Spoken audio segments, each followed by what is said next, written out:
Новопавловка айыл өкмөтүнө караштуу муниципалдык коммуналдык ишкананын жетекчиси Самат Отунчиевдин демилгеси колдоого алынып, бүгүнкү күндө айыл эли менен ишкана кызматкерлери кубанычка бөлөндү.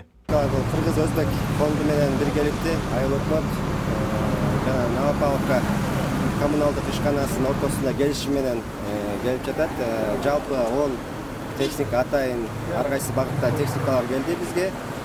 Алардын жалпы суммасы 75 миллион, бул лизинг форматында биз алып жатабыз. Азыркы бул келген техникалар чынында кызматкерлердин жумуш алып баруусун аябай жеңилдетет жана айылдагы таштандыларды арылтуу учурун убактысындагы 2 эсе мындай көбүрөөк болот го деген терең иштешебиз.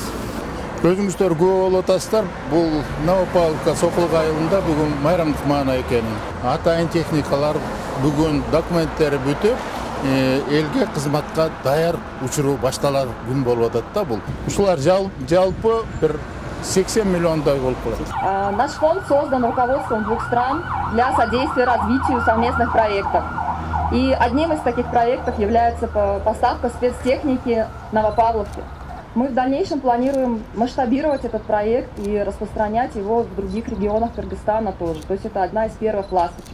Маалыматка ылайык, Самат Отунчиев жетектеген ишкана биргелешкен Кыргыз-Өзбек фонду менен биргеликте баасы 75 миллион сомду чапчыган атайын багыттагы техникаларды сатып алган. Өз сөзүндө бул техникалар айыл аймагындагы бир нече көйгөйлөргө чекит коюп, айыл эли үчүн узак мөөнөткө кызмат кылат деп белгиледи Отунчиев.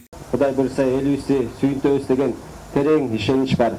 Ушул жерде көрүп турган техникалардын баардыгы терең изилденип, ошол айылыбызга керектүү болгон маселелерди чечүүгө багытталган. Кудайым буйруса, азыркы келген техникалар элге жакшы кызматтарды аткарып, өлкөбүздүн айылыбыздын өнүгүшүнө терең салым кошот. Ошол жердеги өзүбүздүн жаштарыбыз, жарандарыбызга дагы жакшы иштерди кылат деп мен терең ишенем. Рахмат сиздерге. Бүгүнкү күндө бизде жакшы майрам болуп турат. Депутаттардын демилгеси менен токтом кабыл алып, 10 дана техника алуу боюнча чечим кабыл алганбыз. Бул техникалар элге кызмат кылыш үчүн элге туура жана так каалоо тилектерине көмөк көрсөтө турган социалдык экономикалык өнүгүү болуш үчүн алынды деп эсептейбиз.